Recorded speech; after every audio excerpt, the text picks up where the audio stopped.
Let's go back to the beginning. What do you live for? What do you want your health for? This is section 1C in your manual. We know that if someone does not have a purpose and a reason for being, they don't know how to move forward. We also know that war trauma and indeed other traumatic experiences play a big role in harming one's identity. Harming one's sense of self, one's connection to this world in the way they know how, and therefore why they want to move forward and what they want to move forward for. The Japanese have this term, Ikigai, which in fact has to do with the reason for being. There are many intersecting circles, with the Ikigai being in the middle. It's the intersection of all of the ways in which you want your purpose and your reason for being. What is it you love? What are you good at? What can be paid for? And what does the world need from you? In this section, we'd like you to define those 4 reasons for being. And define them in the context of your own story. Who are you? What do you want to give to the world? What do you want to give to yourself? Most importantly, who do you want to be on a day-to-day basis? And doing this will help you automatically know the way forward for yourself so that you can heal and your body can become back in balance. I believe it is because of the lack of purpose and reason for being, or the difficulties with identity and identification, that the body has the problem of having too much adrenaline and not enough cortisol. I believe that a body in discord from self and the world around it will be a body in discord internally. So take a moment to take stock in your assets and complete that chart in your manual in section 1C. First, think about what are your passions and what are your missions? What do you delight with fullness? What do you get satisfaction with? What do you love to do? And jot that down in the chart below the image, some things that you love to do. What are you good at? And we can think of the profession, or you can think of your passion. Again, they're overlapping. What are you good at? It may be something very simple, like I'm good with my hands, I'm good as a mechanic, I'm good cleaning, I'm good doing dishes, I'm good. It doesn't matter. It doesn't have to be huge. Just get down sort of in the mud, so to speak, or in the basic part of yourself, and list those things that you may be good at. And then, depending on your age and stage, what can you be paid for? What have you honed as a vocation, a profession that you can be paid for? And finally, let's talk about what the world needs and what you can provide. What is your highest self? If you were to imagine your highest self, your highest being, of what you are in the world, and this goes towards your own identity, your sense of belonging, and compassionate acceptance of who you are. Along with troubles with identity come troubles with belonging. If you've never watched the TED Talk of Sebastian Junger, Junger, about why veterans wanted to go back to war, or the difficulties with veterans coming home, it's a great YouTube video and TED Talk to watch about this issue. Let's imagine your highest self. And I know part of that has to do with the fact that you became so skilled in combat and with some of the tasks you had in combat and in the military. And when you came home, you were asked to shed many of those. And you were at odds with a lot of the civilian world as well.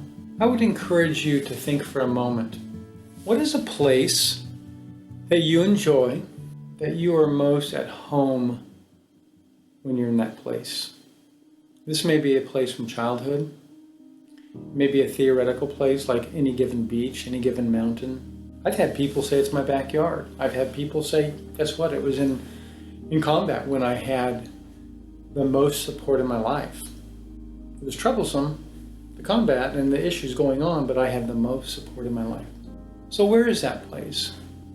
I would invite you now to join me in doing a brief self-compassionate meditation. To look at your special place, or I call it sacred space. Not in the religious sense, but in the sense of what is my own sense of self and my own sacred being. You close your eyes if you wish, and I'll kind of go in and out as I think about this with my eyes open and closed. To let come into your mind that favorite place of yours. Don't try. Don't push hard, just let it be. And come into your breath as you do this. And be in a comfortable position and notice your breathing in and out. And just allow it to be. On your inhale through your nose, allow the air to cool and freshen your body. And when you exhale, allow it to just go all the way out through your nose. In through your nose, and out through your nose. And now that place of yours may be becoming more apparent in your mind. And just allow it to be more and more present to you. If you're having trouble imagining a place right now, feel free to pause the video, turn it off for a moment, think about it, and then come back to this place and start again. Moving forward, I would invite you to allow the images of that place to come into your mind, heart, and soul. And allow those images to become more and more present to the way you are and feel right now.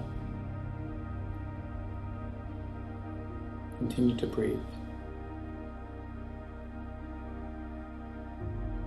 With your next breath, I'd invite you to enhance the colors of those images in your favorite sacred place. Breathe in the blues, being more grand. Breathe out the reds, enhancing. Breathe in the colors of the skies, the landscape. Breathe out.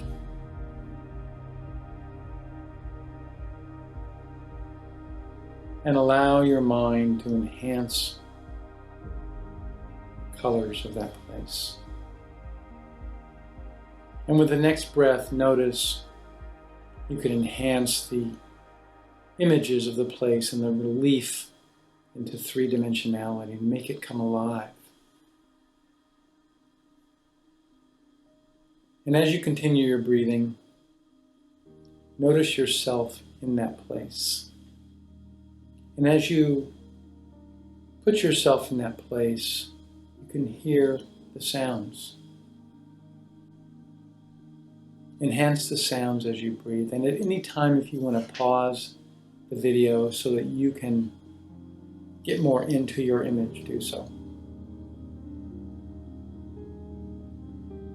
And with your next breath, I encourage you to not only hear the sounds, but smell the odors that are in that place that you love so much.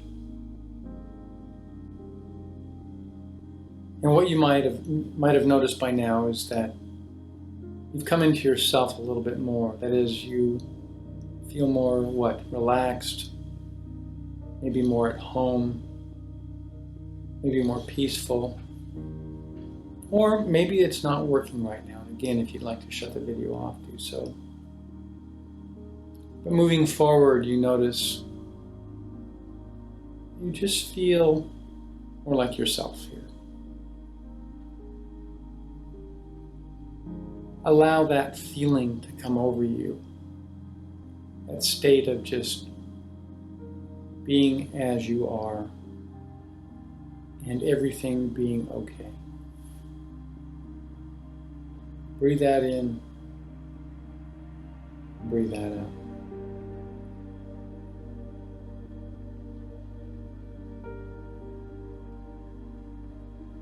And notice what it is.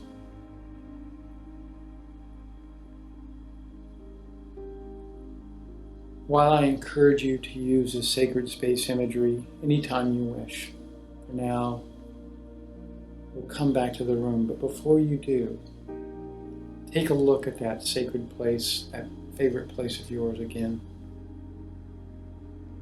Breathe it in and smell it and hear it.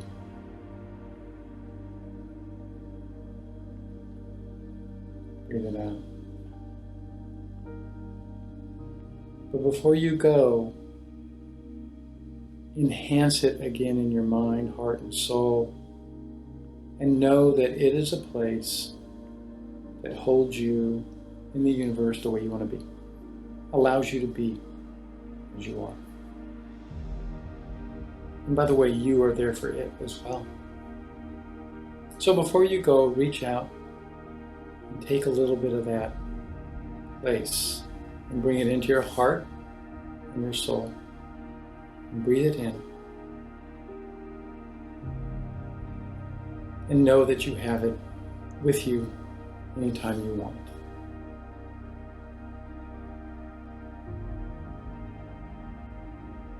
Namaste.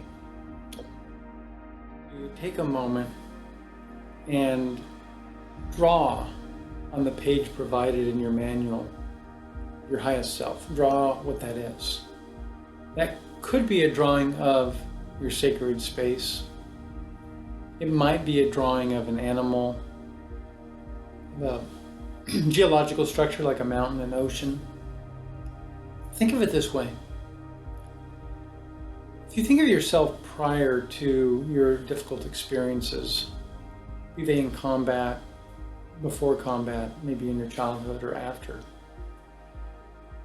where was your power? What did you feel if you did have a sense that you felt most like something? And how did that change with your difficult experiences? How did that lessen your self-identity or the feeling of who you are? And so drawing your highest self may be an image of how you want to be in the world,